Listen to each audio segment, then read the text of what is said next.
गुरु प्यारी साध संगत जी, नमस्कार जी। आप सब कैसे हो? आशा करती हूँ बाबा जी के श्री चरणों में अरदास करती हूँ कि मालिक की कृपा से, निरंकार दातार की मेहरबानी से आप सब बहुत खुश होंगे, मौज बहार में होंगे और अवश्य ही भजन सिमरन में होंगे। साध संगत जी, मैं हाजिर हूँ आज आप सभी से एक बहुत ही खूबसूरत साखी साझा करने के लिए। उम्मीद करती हूँ ये साखी आप सभी को बहुत पसंद आएगी, आप सभी के हृदय को अवश्य स्पर्श करेगी। तो साध संगत जी, चलिए आइए ये हृदय स्पर्शी साखी को आप सभी से साझा करते हैं जी। साध संगत जी, नंद बाबा चुपचाप रथ पर कान्हा के वस्त्र आभूषणों की गठरी रख रहे थे। दूर ओसारे में मूर्ति की तरह शीश झुकाकर खड़ी यशोदा को देखकर कहा, दुखी क्यों हो यशोदा? दूसरे की वस्तु पर भला क्या अधिकार? यशोदा ने शीश उठाकर देखा नंद बाबा की ओर। उनकी आंखों में जल भर आया था। नंद निकट चले आए। यशोदा ने भारी स्वर से कहा, तो क्या कान्हा पर हमारा कोई अधिकार नहीं?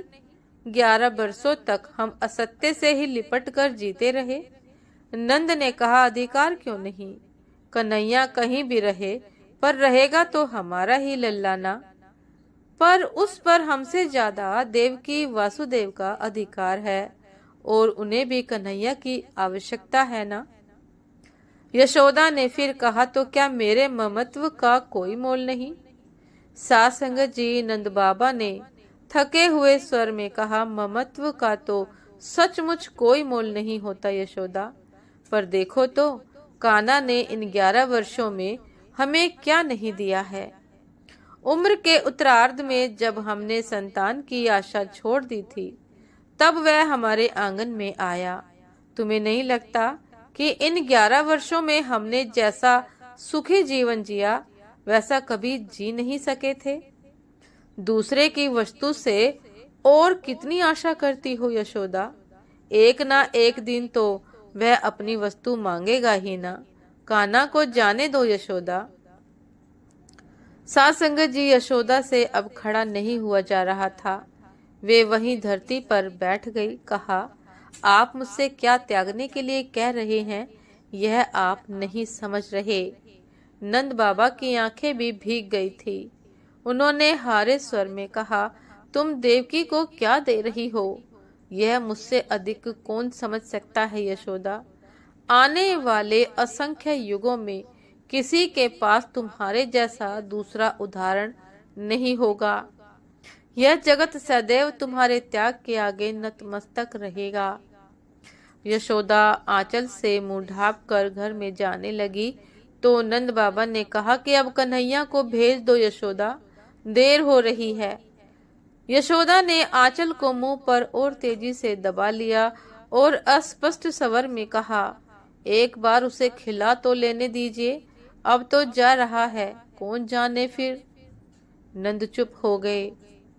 यशोदा माखन की पूरी मटकी लेकर ही बैठी थी और भावोवेश में कन्हैया की ओर एकटक देखते हुए उसी से निकाल निकाल कर खिला रही थी।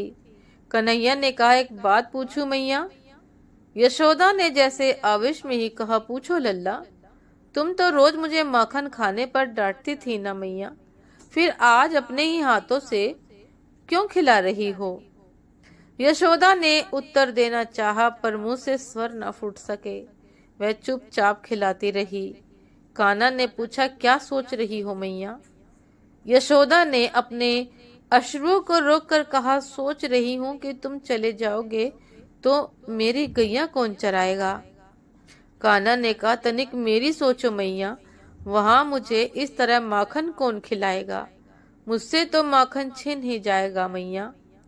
यशोदा ने कान्हा को चूम कर कहा, नहीं लल्ला, वहां तुम्हें देवकी रोज माखन खिलाएगी। कन्हैया ने फिर कहा, पर तुम्हारी तरह प्रेम कौन करेगा मैया? अब यशोदा कृष्ण को स्वयं से लिपटा कर फबक पड़ी। मन ही मन कहा, यशोदा की तरह प्रेम तो सचमुच कोई नहीं कर सकेगा लल्ला, पर शायद इस प्रेम की आयु इतनी ही थी।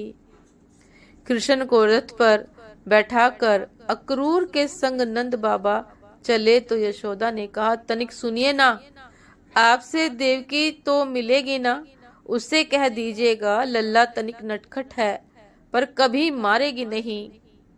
नंद बाबा ने मुंह घुमा लिया।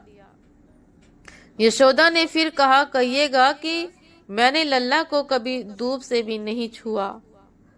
अपना हृदय विशाल रखे, हमेशा हृदय से ही लगा कर रखा है मैंने लल्ला को, इसलिए ये देवकी से कहिएगा कि अपना हृदय थोड़ा विशाल रखे। नंद बाबा ने रथ को हाँक दिया। यशोदा ने पीछे से कहा, कह दीजिएगा कि लल्ला को माखन प्रिय है, उसको ताजा माखन खिलाती रहेगी, बासी माखन में कीड़े पड़ जाते हैं। नंद बाबा की आंखें फिर भर रही थी। उन्होंने घोड़े को तेज किया। यशोदा ने तनिक तेज स्वर में फिर कहा कि कहिएगा कि बड़े कोर उसके गले में अटक जाते हैं, उसे छोटे छोटे कोर ही खिलाएगी। साथ संगत जी, नंद बाबा ने घोड़े को जोर से हाँक लगाई। रथ धूल उड़ाते हुए बढ़ चला। यशोदा वहीं जमीन पर बैठ गई और फबक कर कहा कि कृष्ण से भी कहिएगा कि मुझे स्मरण रखेगा। उधर रथ में बैठे कृष्ण ने मन ही मन कहा, तुम्हें यह जगत सदैव स्मरण रखेगा मैया। तुम्हारे बाद मेरे जीवन में बचता ही क्या है, बचता ही कहाँ है। लीलाएं तो ब्रज में ही छूट जाएंगी। कान्हा ने कहा कि लीलाएं तो ब्रिज में ही छूट जाएंगी। साथ संगत जी, ये थी आज की एक बहुत ही खूबसूरत साखी, हृदय स्पर्शी साखी। उम्मीद करती हूँ ये साखी आप सभी को बहुत पसंद आई होगी। यदि पसंद आई हो साथ संगत जी तो लाइक कमेंट शेयर करना ना भूलिएगा। चैनल पर जो भी नए हैं कृपा करके सब्सक्राइब कर लीजिएगा ताकि चैनल पर मिलने वाली सभी शब्द साखियों की अपडेट आप सभी को समय पर मिलती रहे। साथ संगत जी, आप हमें इंस्टाग्राम पर भी फॉलो कर सकते हैं। इंस्टाग्राम का लिंक डिस्क्रिप्शन बॉक्स में दिया गया है। तो साथ संगत जी, दासी को भी आज्ञा दीजिए। आपसे फिर मुलाकात होती है एक नए शब्द साखी के साथ, एक नए विचार के साथ। तब तक के लिए नमस्कार जी। सदा खुश रहिए, मुस्कुराते रहिए, भजन सिमरन अवश्य करते रहिए। नमस्कार जी।